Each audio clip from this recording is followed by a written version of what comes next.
Me and my shirt. We're having a difficult time here.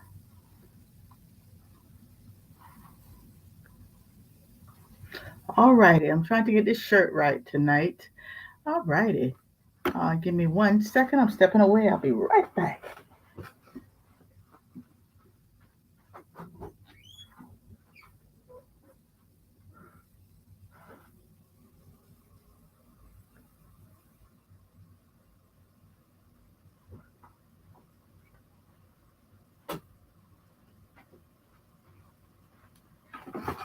Okay. My apologies.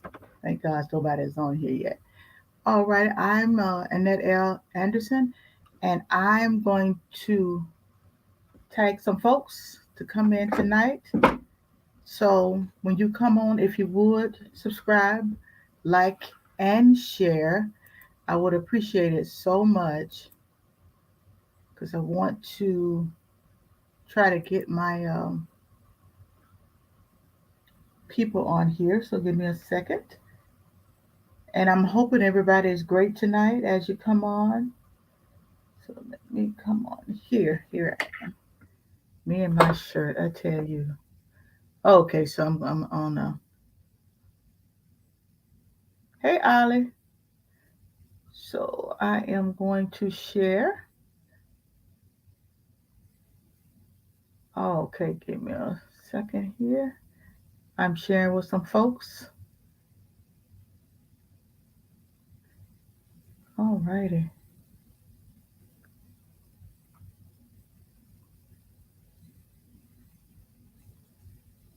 All right. I'm almost through. When you come on, if you would share. There we go.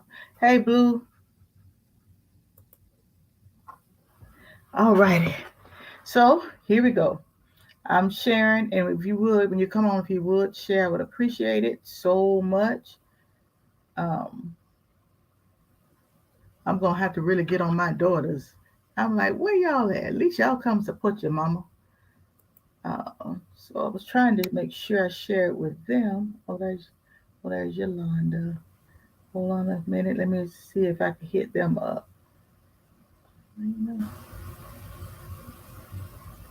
Okay. And let me see if I hit Shauna up.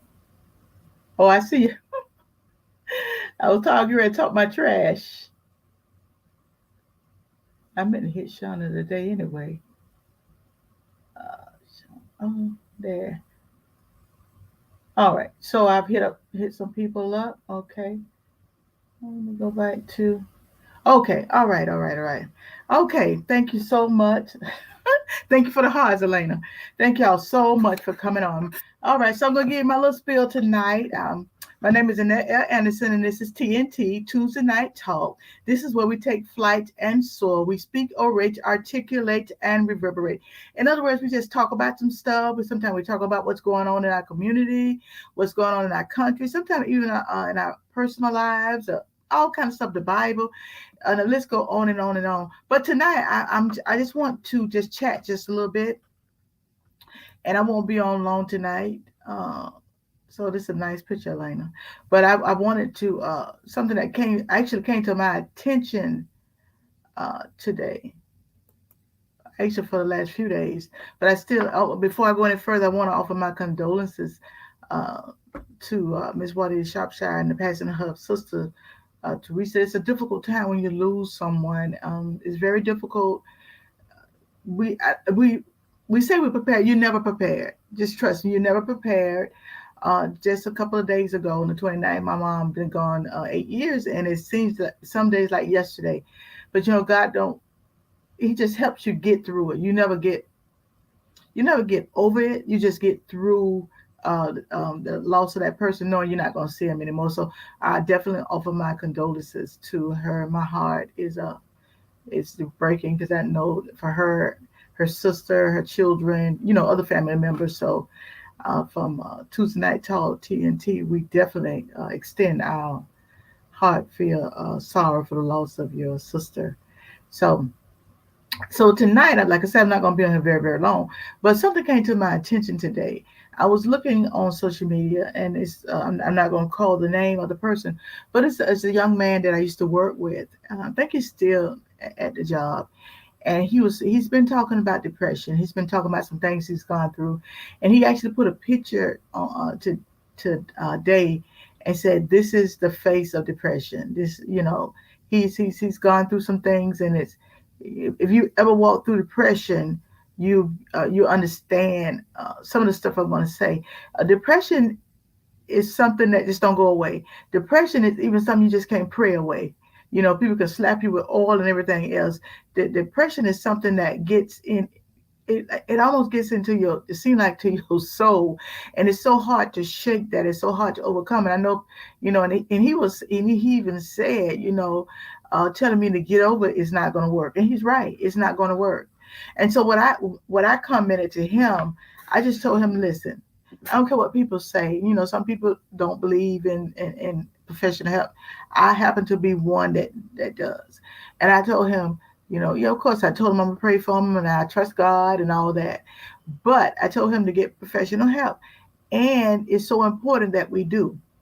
Because even when I went through my bout of depression some years ago, I didn't have professional help. I didn't even think about it. I just knew something was wrong with me.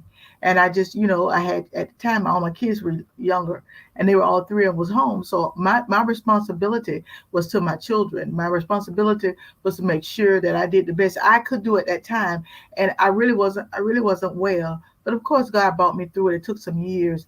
And so I just want to encourage anybody tonight, if you know someone that's dealing with depression, or even if you're dealing with your depression yourself, first, of course, I firmly believe in prayer. I believe in prayer. I believe in people speaking into my life. But I also know that sometimes it could get where that does not help. It does not. I'm telling you. It didn't help. It did not help me. It just over a period of time, God just got me through it. It was just a miracle. And then during those times, you have thoughts and about, is it worth living? Should I end it all? All kinds of stuff comes to your mind because you're trying to ease that pain. You're trying to ease that thing that's on the inside that is causing you so much hurt. And he said something. He said, I haven't had any peace. So oh my God, when you lose your peace, Lord have mercy. Because I can go through a lot of stuff, but as long as I got some peace in it, I can overcome it. And he said, all I do is cry. And let me tell you something. This is a manly man. This is a strong man. I met him years ago. Years ago. Uh, awesome individual. Awesome individual. He was one of the guys who used to, lift weight and buff and all that. But see, listen, money, uh, you can dress well. You can walk around with 300 or 400 pair of shoes, 400 dollar pair of shoes. But when you're depressed, all of that does not matter. And the reason why I know it don't matter, if you even just watch over the last few years, you don't even have to go back that far. Even I think it was earlier this year, uh, um, so many people, a beautiful young girl, beautiful, beautiful. She had dealt with a depression for a long time. I listened to an interview about her mom and how she dealt with depression. Her mom did all she could. She opened dialogue. She tried to make sure she was always available. If you need me, I'm here. But her daughter just could not overcome um, that depression. And so ultimately, the story, she took her life. And not only her, I mean, that person was on TV. We heard about it. But there are so many stories out there that we never hear about. I've read quite a bit of it because I do a lot of research that kind of stuff interests me because I walk through that and I know um, how you get in a dark place. And what happens is when I say a dark place, it's like it's a place where you can't seem to come back. It's like your soul is somewhere. Your soul is like, oh my God, I can't. I mean, my mind was jumbled up. I couldn't focus, you know. And I think really during that time for me was because I had my children. And I think that's what saved me because I had some of the same ideas a lot of other people have had, cutting the wrist, shooting yourself, or jumping off the building. Only thing, I probably would have never jumped because my mind, my daughter can tell you, my mind a little warped. I'd be like, what if I change my mind on the way down? Like there's no there's no turning back. I know that's silly, but that's the thoughts I had because you don't think rational. You don't think rational. And I declare that there are people who need to get help. And I only thought about it today because of the young man that I've known for several years, and you see him crying out, and I was like, God, give me the words to really say to him, because when you're going through, you don't want to hear about, oh, God's gonna work it out. Oh, trust the Lord, He will fight your battles. You be like, I don't even want to hear that. And I know that's what you need to hear. But so many times you're going through, you don't want to hear that because it seems like you can pray all you want to, you can do all that, but don't seem like God hear you. It seems like He's forgotten you. It seems like He's not coming to your rescue. I've been there so many years of my life. Of course, I'm not depressed now, but I went through that, and I can't give a person a recipe to overcome depression. I don't have it. All I know is that God brought me out. He really did. But I went through years of in my mind, unnecessary torment, because I firmly believe if I at least would have sought some type of medical help, whether, because there are sometimes people have to get on, I'm not advocating certain medicines, but if it's going to help you get better, it's going to help you overcome that place you're in until you get to that place you ultimately want to be. So that's a tough place. And I was reading some of the comments, and and you could even in the comments, there's so many people. One person said, he told him, said, I love you. He said, I wish there was something I could do. See, because you feel helpless when somebody's crying out, when somebody needs help, when somebody don't know, can't seem to find their way out of darkness. Now you can see people every day, and they look like they have it together. They maybe dress nice, drive the best car. The home is immaculate. I mean, everything's going on the outside. But depression is on the inside, and a lot of times with depression, you can't always put your hand on it. Something's there. I'm still thinking about it, maybe going back to school and learn more about that, because that interests me, because I've seen too many people get to the place where it overcomes them, and I want to not only just have the cliche, God's going to do it, and He is, but I want to be able to tap into that area, and help people come out of that dark place, because that's what that is. Depression is a dark place. It's a place that's only you and whatever that issue is. And so many times, y'all, when people are depressed, they don't even know why. Sometimes you do. Sometimes you understand why. It may be a divorce, or it may be a relationship, or it may be like the last 3, 4, 5 years of your life. Everything that could go wrong has gone wrong, and so we can get kind of like snowballed in. And we get to a place where this thing is almost more than we can bear. In fact, to be honest, it's almost hard to breathe. I wish I could articulate it better. I'm not talking about the natural breath, of course. Of course, if you're alive, you're breathing. But I'm talking about where you can actually be able to enjoy life. It is always that anxiety, always that time of being upset and say, Lord, what I'm going to do? I don't know if I can make it. This is more than I can bear. God, can you help me? God, can you deliver me? You see what I'm saying? You're constantly going through that. And so when I saw that today, my heart really bled. I've come. This is the second time he's coming. And I told God, I said, God, please keep him. Help him through this. He may have to cry. Heck yeah. I used to cry all the time. I used to always cry, just cry. And then I had been depressed so long, I forgot what I was depressed about. I ain't gonna even lie. I forgot what got me in that place. I forgot what, that was snowballed and in a corner. I used to tell Nita, it was like being in a dark room in a rocking chair, rocking and blowing bubbles. I mean, because it makes no sense. And then when you try to explain it to somebody who's never dealt with it, it makes no sense to them. It makes no sense that you had to struggle like that. It makes no sense that you're crying and you're not hurting. Hey, Sharon, you're crying and you don't know why. You just cry. I just cry. And then what I would do, and I've told this story so many times, well, my kids can attest to this. Well, I can remember times in my life that I was so depressed. I mean, I was a functioning person who was depressed. I mean, I really got bad when I got home, but I was functioning. I could get up in the morning, I can go to work, I could dress myself, whatever, I could do that. But one of the things that I did, and it dawned on me after I had done it a while, that I would like buy a bunch of TV dinners, because when I got out from work, I would just go in the room and shut the door.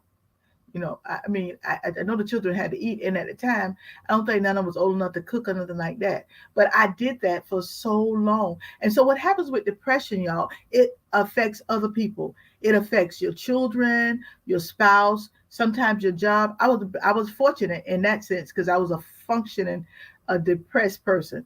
But it affects how you view life. It affects how you view other people. You become cynical. You think, woe is me. Anything bad's going to happen. It always happened to me.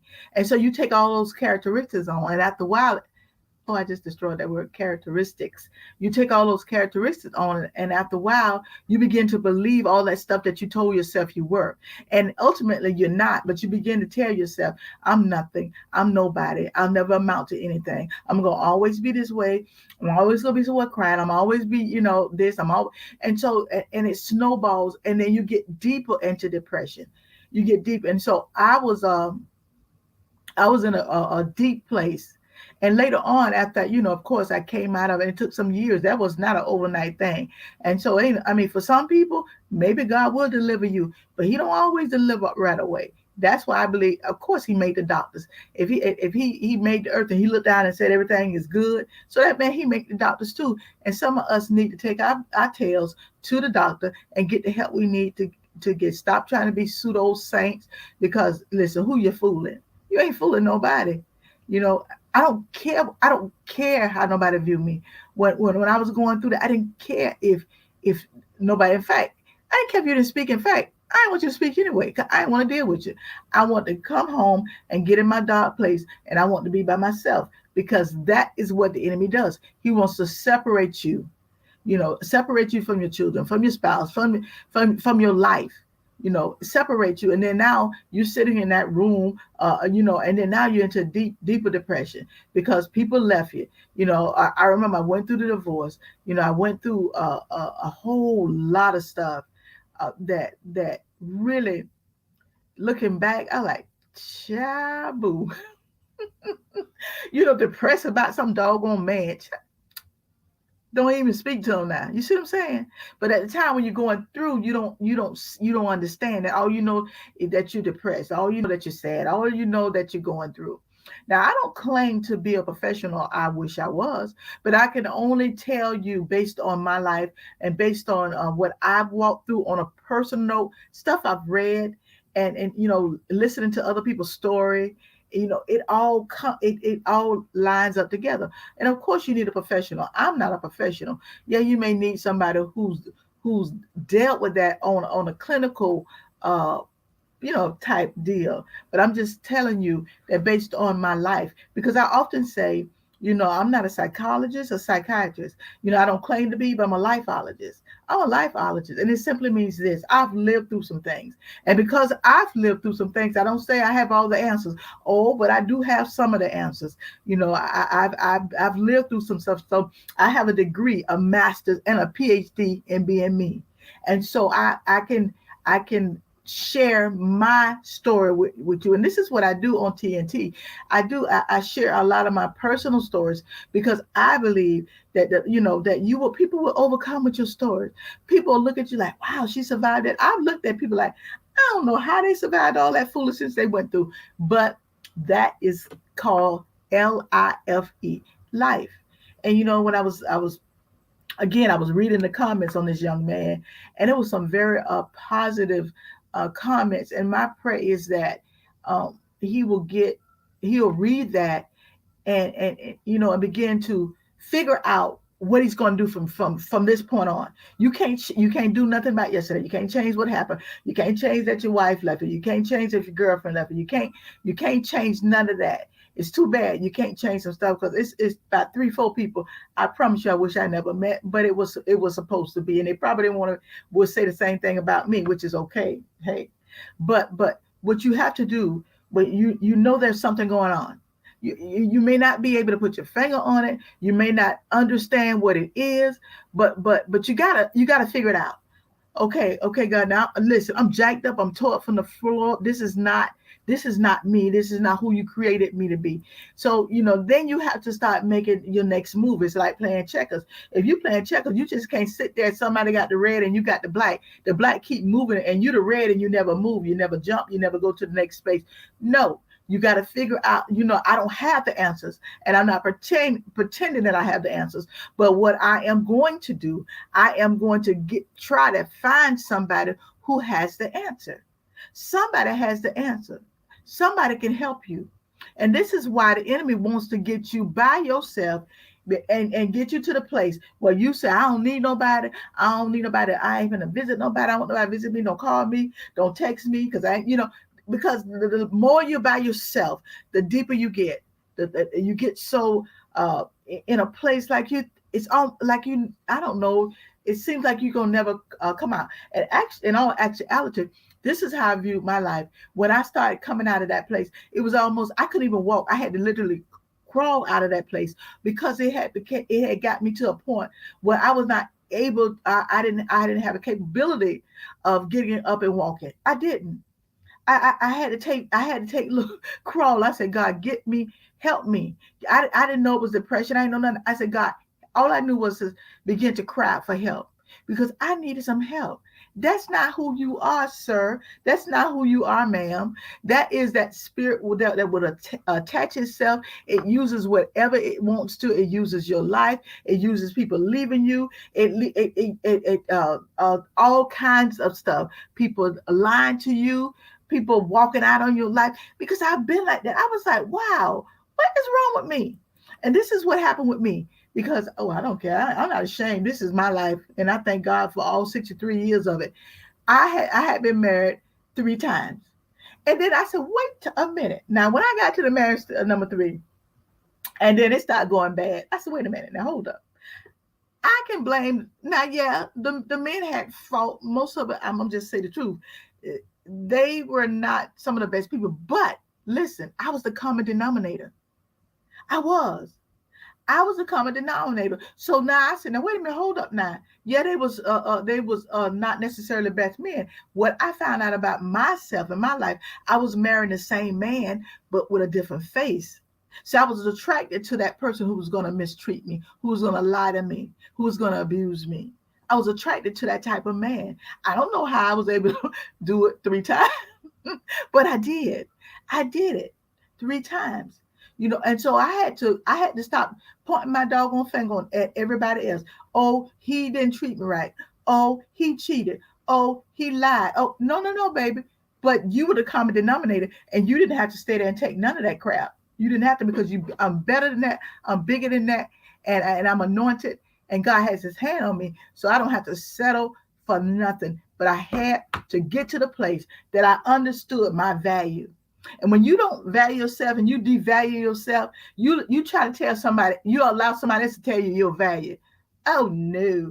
The only thing really, I don't listen, people can say some stuff to me and I guess I'll receive it up to a point.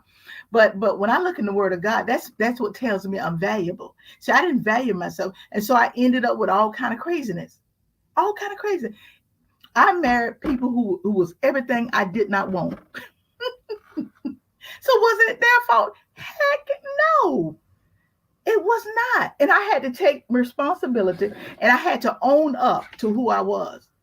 And I think the problem too, a lot of times we go to through the depression, sometimes we blame ourselves, but sometimes we blame other people. And so I'm not an expert, but I do know we need to start taking our life back, look at who we are and whose we are and what we've been called to do. We got to look at who we are.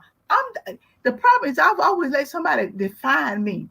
Okay, when I was growing up, my mama tried to define me. That didn't work, of course. Then I got married, that they tried to define me. And then I began, and especially my first husband, I mean, everything he said, I believe. Told me everything he said, I believe. And most of it was a doggone lie. But I gave him too much power. I gave him too much power. And so with that depression and that's that abuse, and then go marry another man. He wasn't as abusive, but then he was a drug head, and then he became abusive. Then married another man. He was the same doggone way. And I'm like, wait a minute. Every time, and that Benford, and that Lassiter. What was my other name? And that Louis Ford, Benford, Lassiter. I got another one there somewhere. So I had all those names. So some kind of way I lost my identity. I lost my identity. I was everything that somebody else said I should be. And so it took me a long time to become who I am now. So when I met my husband, I straight up told him, listen.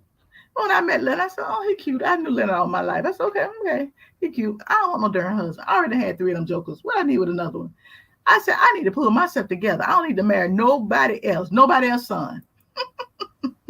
Oh, thank you, Yolanda Walker. Oh, Lord have mercy. That was my first name. I told y'all I've been married so many times, lost track. But when I met him, and that was one of the things I said, I don't want to marry again. I've already done that. I don't want to, and my thing is, and I told him, I said, listen, I got a house, I got a car, I got a job. I don't really need nobody. But then one thing I understood when I married Leonard, and we decided that we want to get married. One of the things that I learned that he was actually a different man totally. He wasn't the same man, but a different face. He was a total different man. And so, and I had to be with someone. If I was going to be married, I had to be with somebody who was going to allow me to be me. You can't come. I mean, I'll listen to you to a point, because there's a level of respect that you have for, of course you're married. There's certain things, that it's a no-brainer. But I also knew that hey Mildred, I also knew that I had to figure out let him know who I was. And that was important to me, that he didn't try to come in and redefine me, do my life and tell me what I can and cannot do, who I am. So I already had given that power totally to somebody else. But then I learned, of course, I listen to Linda, of course I do. But I will never, ever give anybody total power over me. And that's not that person's fault. It was my fault. And so I'm back to depression. So sometimes with depression, we don't know who we are. We are defined by what society says, or we defined by a lot of factors. One of the things I had to learn, that I was not just some. This is how I really came into grip who I was. I had to learn that I'm not just somebody's mama. I'm not just somebody's wife, somebody's sister, somebody's auntie. All those are byproducts of who I am. I had to figure out what is the core of who I am. Hey, Sherry, what is the core of who I am? And I find that, and I'm still finding. Listen, I'm still on that journey. That's been a beautiful journey to be able to find me, because people say, "Oh, you were never lost." Oh, yes, I was. I was good and lost. I ain't know. I ain't have a clue who I was. And so once I did that, I'm not saying depression won't come knock on my door, but what I'm saying is I don't have to open the door and let it in. Life sometimes is cruel. Life is not always fair. Life don't always, you don't just wake up and tiptoe through the tulips. No, life is not always like that. But you have to get to a place that regardless of what life throw at you, I've learned this here. Regardless of what life throw at me, I'm just learning how to throw it back. You see, I'm not gonna take ownership of stuff anymore. I'm not taking ownership of heartache and frustration and all that. Yeah, things could happen. Things could happen with my mom. And I talk about all the time, one of the most roughest, most terrible time in my whole life was when my mom died. Out of everything I've been through, and I've been through some stuff, and that really, really, really, really, really tough. But depression didn't set in. I was sad because I realized that this person who had been with me all my life was no longer here, and I couldn't go to her house because she always had food. And for some reason, I don't care. You go to my mom's house 7 days a week. She got crabs in the refrigerator. She better just cook. Like, do you cook crabs every day? You could, and because it was 8 of us, my mom always, even though we were all gone, everybody had their own lives. Mama still would have big old pots of stuff when you go there. So I knew I could decide, I'm gonna go to Banana, then I'm gonna go see my mom and see what she got going on. And so those are the things that I miss, but I didn't get depressed. I was just sad for a while because I knew that I was gonna miss her deeply and still do. But I mean, and so what I'm saying is there will be times when things in life will make you sad. And and sometimes you don't understand why God allows certain things to happen. Like I don't understand why I didn't win the lottery, that won for so many $1 billion. But oh well. Like I don't understand why I'm not a winner. But anyway, but there are times when things will happen. And so I'm digressing. So back to my former coworker, my prayer is for him and so many others, even on here tonight. Just because I know y'all and most of y'all and know y'all faces, don't mean I know your life.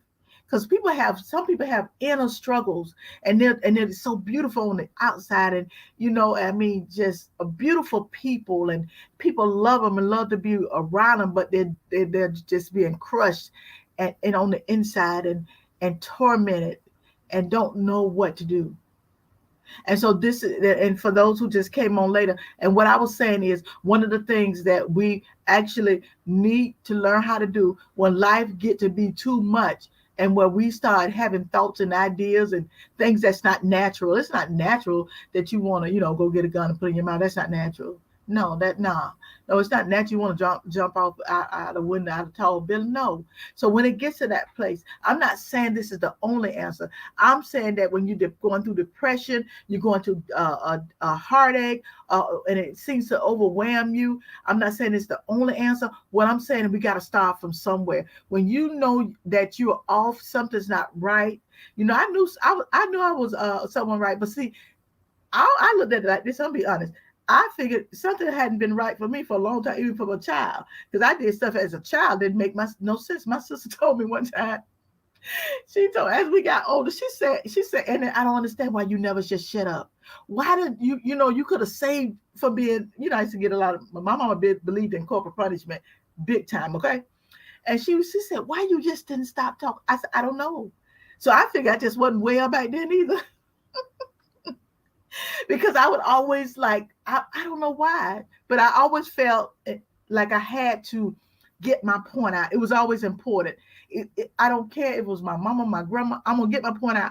If I had to write it down and mail it to you, you're going to know it, which it made no sense because I could have saved myself a lot of those serious beatings because they were serious back in the day.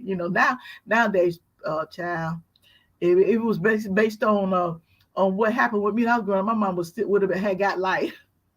But that was during those times. That was a different time, and even though I know people don't believe in corporate punishment, and that's what you believe. And I mean, I'm not here to discuss that, but even that I look back sometime and I said, wow, I wish I would have appreciated my life then. When things were simpler then, I didn't have worries. I didn't have to worry about, paying a light bill, a phone bill, a mortgage, a rent. I didn't have to worry about buying groceries. All I had to do was do my homework, come home and keep my darn mouth shut, which I never did, and, live my life. But that then, and even now for young people, listen. And I know you think, and I think Mom, she thinks she know everything. Yeah, she do. She showed no more than you do. She surely do. And sometimes it's good to listen. Even if you don't agree, listen. Open up your ears to listen what somebody has to say. And even on tonight, if you're going through some troubles, if even if you're disappointed, even if life, it seems to be more than you can bear. Listen. Open your ears up to and talk to some doggone body. Don't do life by yourself. Don't do life by yourself. Don't let the enemy tell you don't need nobody. I don't need nobody. I ain't never need nobody. You don't have to do that. No. No, baby. That's wrong. Because I'm telling you, I live life by myself for many years. I mean, I was cordial. I go to work, but even people who I work with did not know the trauma. Like my daughter said, the trauma. They didn't know the heartache. They didn't know the stuff that I was thinking about doing, and and I used to think like, but if I do, I never forget this thought I had. I say, but if I do, who's gonna take care of my children? I said, and I did. I said, because my mom raised 8 of us. She don't want 3 more. I remember having that thought in my head.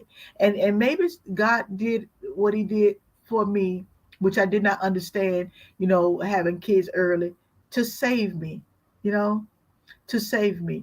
And my prayer tonight is that I have said something um to maybe save you, to give you something to think about, to give you aha moment, to let you know you don't have to do life by yourself. Listen, call me. I ain't no expert, but I told you, listen, I got a degree. I got a BS, a BA. I got a master's, a doctorate in being me. I'm telling you, I got all kind of degrees because I have lived my life, and so do you. A lot of you have degrees too. You can share. You know, I do what we call a Tuesday, testimony Tuesday. I mean, I need to really get somebody on here. Okay, I really need to get somebody on here. But anyway, I have Testimony Tuesday. And Testimony Tuesday is this, where you come on and you share your life, because people don't know your story. People don't know what you overcome. People don't know what you walked through, how you almost gave up, how you almost threw it in the towel, and not even talking about suicide. I'm talking about just tired. You just get tired and you just say, you know what? I'm just going to ride this thing out till Jesus call me home. I don't want to die, but I'm just gonna ride it out. I'm not gonna enjoy life. I enjoy life.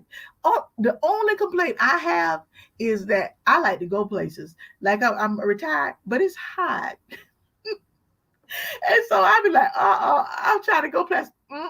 I gotta stay in the house until it cool off a little bit. But that's not really a problem. I find it comical that as much as I like to go, but I enjoy waking up in the morning. I told Leonard, I say, I'm not rich financially, but I'm rich. I'm rich in life. I'm rich in my thoughts. I'm rich in my ideas. I have ideas. I have ideas that I think can make me rich. But sometimes we so caught up in depression and so many other things going on in our life, we can't even tap into the things that God have given to us even before we were formed in our mother's womb.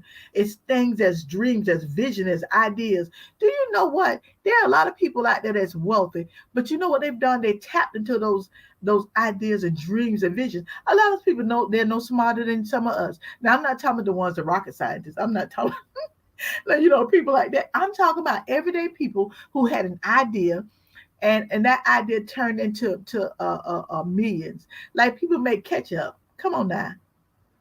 Mustard, all that kind of stuff. You think about that stuff. I mean, it may not seem like much, but it is. Somebody had an idea one day, and they decided to do what it takes to bring that idea to fruition. And even with you guys, maybe you have an idea, maybe you have a thought, maybe you have a dream, maybe you have a vision, maybe you have something that's burning on the inside, and you've thought about it for so long. Listen, I do craft. You can see some of my stuff around here. I'm kind of moving. I'm moving a little bit. All that stuff back there, I've made that. Those are my crafts. That is what I'm doing. That's one, that yellow thing, that's a hat. Now the ones on the wall, I bought those. But the ones you see on the black thing back there, I make those. Well, because I've always had thoughts and dreams. And the silver one there and the lady up top, I've always had dreams and visions. And I made cups and, you name it, with red bottom shoes, all kinds of stuff. Um, so I've always had ideas, but I never really tapped into it because I was dealing with life. I was dealing with going to work, coming home, taking care of my children, uh, going to sleep, getting up and starting all over again, not enjoying life, not enjoying whatever time is left on this earth. If God, God forbid, if he take me, y'all could say she enjoyed her latter part of her life, because I had to understand. I may never. What if I'm never a millionaire? Would I stop living? Because I don't have a lots of zeros in my bank account. There are people who got all of that and they're still unhappy. I'm not unhappy. I used to be, but now I've tapped into some things. And so what depression does, and I'm getting ready to end, what depression does, it causes you not to be able to tap into some of the things that you're gifted with. You'll be surprised if you whatever that thing, that fleeting thought you had, because that idea you had, I don't know. I bet you if you just start putting it together, because when I first started putting some of my crap together, I was a little nervous. I said, oh Jesus, nobody ain't gonna want this stuff. This stuff is I'll make it for me. But you know what God will do. This is why I love God, regardless of whatever you believe, whoever you believe. But I'm talking about my God that I believe in. Sometimes what God will do, you may not think much about you. You may not think much about your vision, your dream, your idea. You may never get to that place. But you know what he does, what God does, and he did it for me. When she said, bring one closer so we can see it. Yes, Sharon. What he did for me, because I didn't see I had the vision, but I didn't have enough confidence in the vision, even though I had the vision. And so I remember my sister came in one day and she saw something. She said, oh, you can do this, you can sell it. I said, girl, I ain't gonna sell it. I said, child, I ain't gonna sell it. So I started making some of the crafts I'm making. And she said, they're doing something in Palm Coast. And I like, oh, okay. And we talked about it. And then she talked to her deacon. I'm so good. Okay, that's nice. Girl, listen, my sister dear, I love you, but I wasn't even feeling you. I was thinking like, child, rolling my eyes like, chabu. This girl called me back. I call her girl because she's my sister. She called me back. She said, oh, I already I got you a little area and I already paid. I said, you paid? Then I said, oh my God.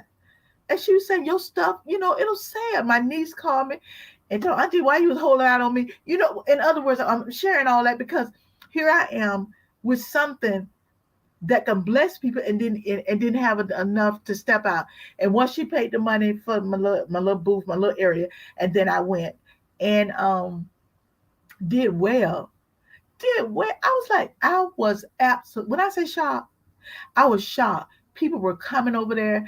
And even though some didn't buy, they kept, I was like, God, if they don't even buy, I just want to make sure that it looks good. One lady came full time. She kept it. She said, this is so beautiful. She said, I never seen nothing like this. I'm thinking like, well, the people do it. But maybe she hadn't. She came last time she came back, she said, I just my fourth time. She said, I'm gonna leave now. It's okay.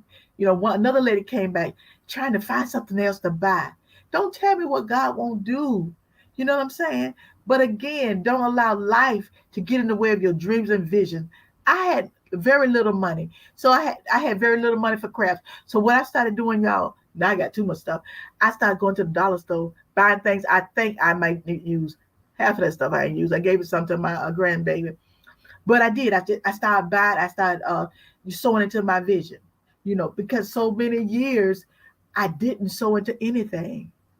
So, but that's what I wanted to share, my testimony, and to let you know that you can do it. Child, you can do it. Listen, if I can, come on now. If my sister bleed more than me and I bleed to me, so you don't know who God will send by and say, hey, I'll help you. I'll support you. Sharon, she has a catering business. And every time she go cater, I'm gonna always, if I'm not there, it's because I sure enough can't be there. But every time she caters, I'm gonna go and serve. Now she know I ain't finna do no cooking now.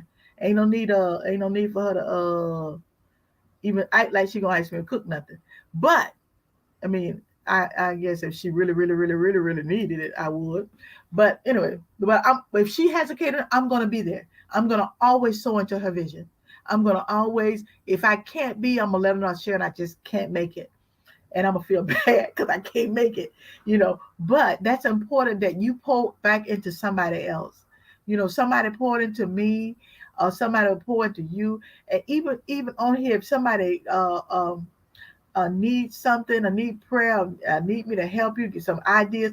I have good ideas. I told myself, I said, wonder why I wasn't a genius in school. Because I'm pretty smart. You know why? Because I didn't apply myself, and I was depressed even as a young person. So I lived a life of depression. Okay, but I'm pretty smart. So I can help people with their vision, their dream. Somebody recently asked me to help him with the logos, which Sharon did too. I'm gonna help you, Sharon, okay? And I helped him, and it took me a minute to help him. It took me forever. All the logos that you see, with everything with movement, I've done every logo, every one of them. My friend Anita, I've done a couple of hers for her business. You know, so I have ideas. I have ideas. So I'm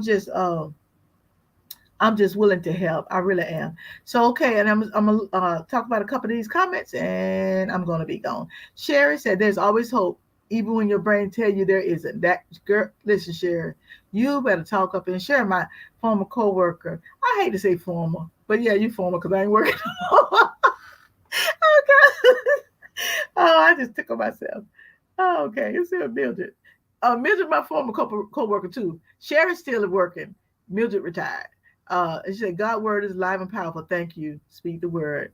All righty. Yes, man. I love Mildred and Sherry. We go way back, man.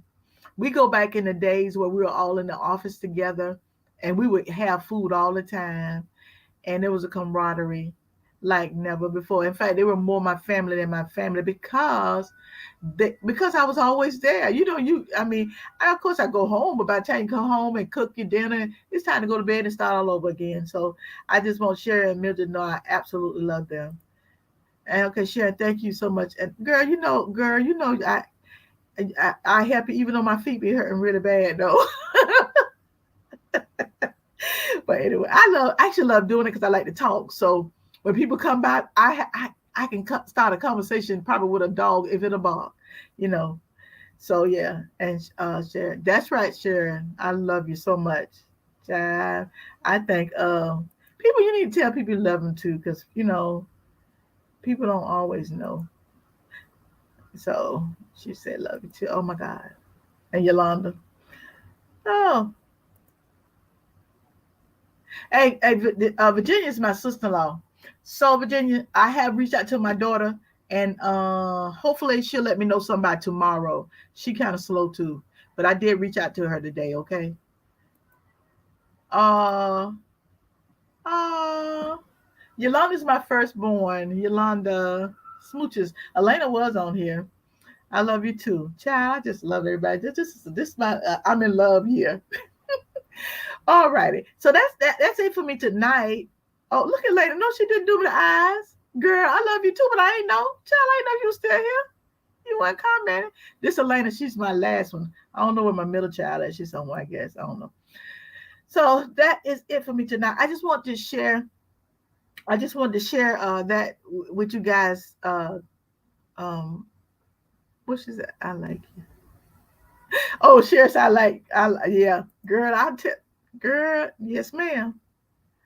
Listen, I be talking up something. I went to the store today, little time. Make sure you don't be up there talking. I don't know why he said that because he likes to talk. Whatever, Lana. Okay, and oh, a lady said my eyes were about saying I am slow. Okay, all right. So that's gonna be it for me tonight. I told y'all I'm gonna be on. I try not to be on the whole uh hour, but I just wanted to share that. That just touched my heart today because I've been there. Um, Depression. I'm very good at going back to where I left off at. I can go all the way to Miami, but bet you what I can come right on back because I know where I left off. Okay, but that really, really, really, really touched me today, and because first of all, because I know him. First of all, and second, because he's a man, and I almost wanted to go and hug him, but I mean, I don't have the answers for him. He's in a tough season, but it's a season. And that one thing about seasons, they do change. You can't change people. You can't change the way they treated you. You can't change yesterday. You can't change, but you know what you can start change? You can change how you view the situation. You can change how you act in a situation. You don't have to be like they are.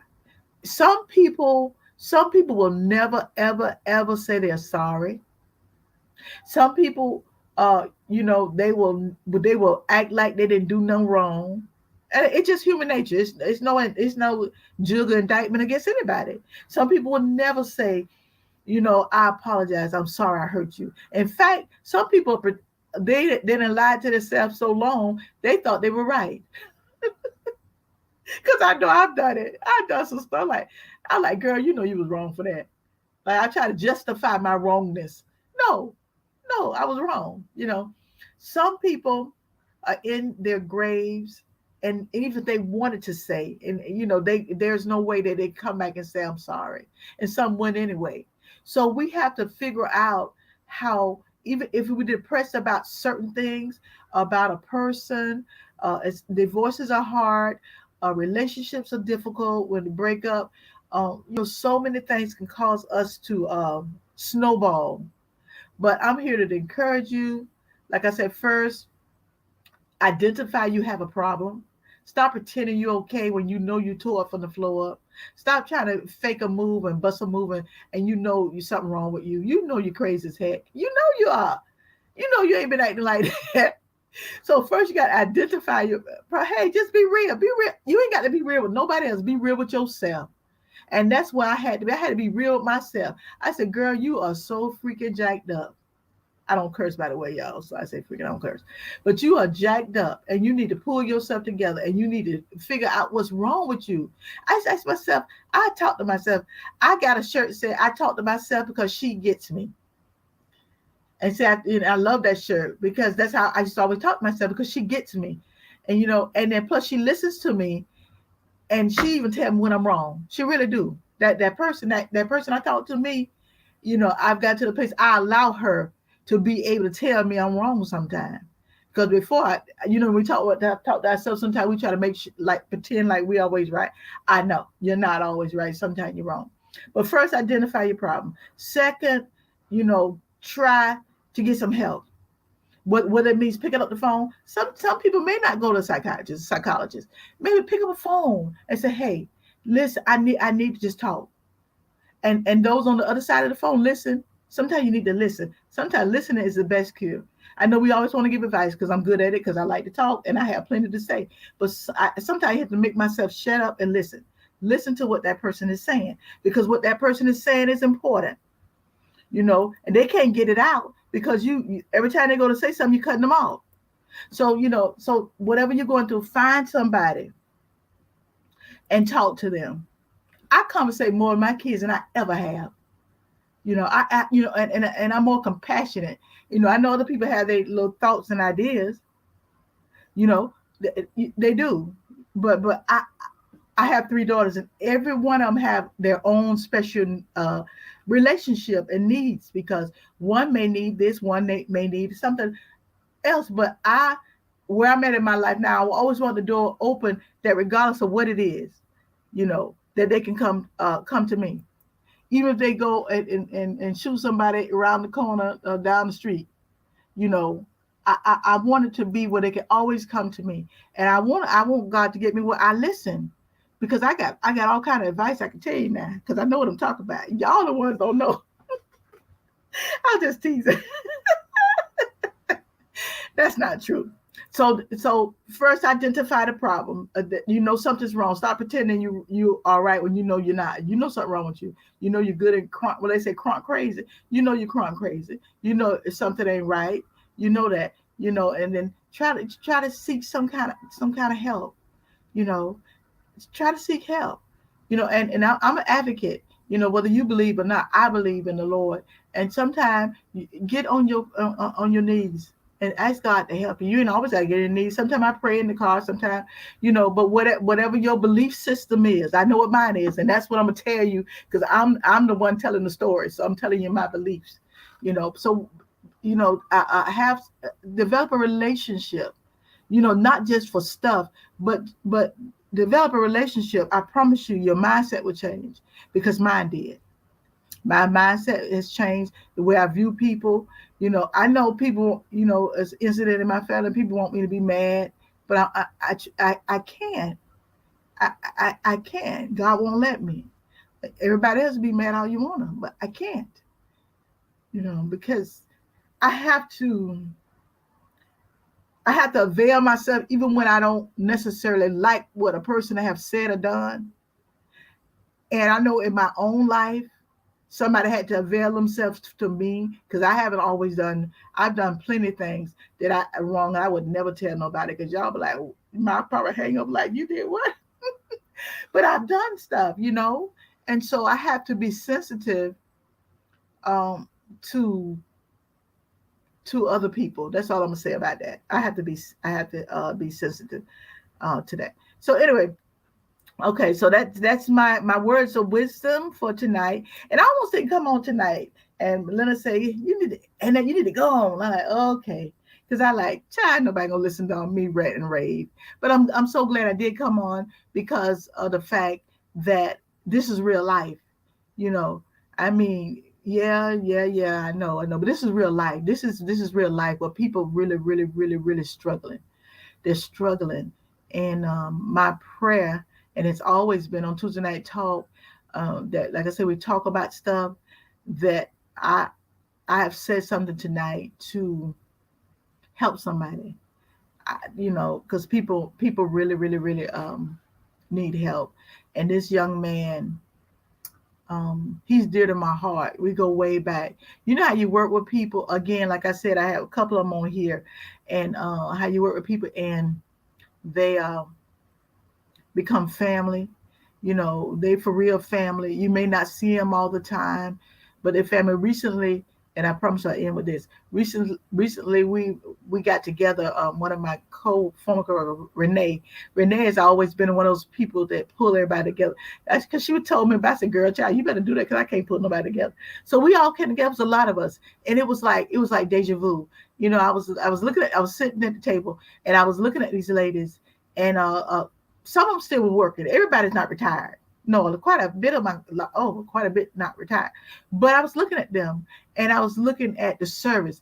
I was there 37 years, and some of them 20 years. We had, all this time that we gave of service because we was in the business of servicing people. We were, working at DCF and people food stamps, Medicaid, or whatever. And not only that, we gave advice. People, before we went to this new system, people would be sitting across from you. People would be crying. They don't know what to do. So you had to learn how to be compassionate. Sometimes people would get on your nerve, but you had to learn, how to deal with that. And then sometimes your coworkers got on your nerve too, because that's what family does. Family get on each other's nerve. That's just how it is. We get on each other's nerve. But when I was looking at these ladies, and and Sherry did 36 years. Yeah, 36 years. Oh, and Sherry's still there. And I was thinking like, God, I'm glad. Really, it was so many other people that weren't there. Which I've loved to see. And the next time I got Terry Renee, we got to reach out to some other people. But I was like, I'm so glad that God gave me an opportunity to meet these people that I work, because these people that we would, chances are our path would have never crossed if it had not been for the job. And so because of them, there was a wealth of knowledge that I gained. So many times we had issues. We had people, we had several coworkers that died. I remember one of our coworkers had got cancer, came back, and they told her there was no hope. So she had went and she called into the office, right? And she was telling one of my coworkers, and she was just crying. I was like, well, what is going on? And then she passed the phone to the other coworker. One of them, they just crying. I was like, hold up. I said, give me that phone. Give me the phone. And so I talked to her, and God gave me the words, because I told her, you pull over, because she was crying hysterically. I said, hysterically, pull your car over. And she pulled over, and then, I prayed with her, and then, she pulled herself together, and she was able to come back to work. And so many other incidents, and that just stuck in my head. And, so many people we lost. But I thank God for that time that I had. I thank God for retirement too, but that was important. So I just want to share that. because that was a time that I never forgot. And like I said, we lost so many people over the years, but God still kept us. So that's it for me tonight. I will be back next week. I'm gonna try to do testimony Tuesday next Tuesday if I can get somebody to come on. So I'm gonna have to do. Uh, I don't know if I can get one of my kids. I don't know. I don't know. I'm gonna have to talk with them. Shauna was supposed to come on a while ago. Um, but anyway, but we're gonna do testimony Tuesday. I've had several people. I haven't done it in a while, but I've had some awesome people. But anyway, that's gonna be it for me tonight. I still been an hour. Oh my gosh. Oh boy. Look at Lana. I no, she didn't. Did she give me? All right, I ain't gonna bother you, Londa. So anyway, my name is Anna Anderson, and this is TNT Tuesday Night Talk, and this is where we take flight and soar. We speak it, origin, articulate, and reverberate, and we just talk about some stuff and whatever's going on in the community. Sometimes personal issues, things that I see, of course, like I saw on social media. So I will be back on tomorrow night with the move. Tomorrow night at 7 with the movement. We're a motivation organization, here to educate, mind, empower, nurture, and transform. Me and Anita Faye Wilson. So if you can, it's the same platform. If you can come back tomorrow night. So that's it. Hopefully I'll see you. If I don't see you tomorrow night, I'll see you next Tuesday. Be blessed, everybody. Thank you for sharing with me tonight.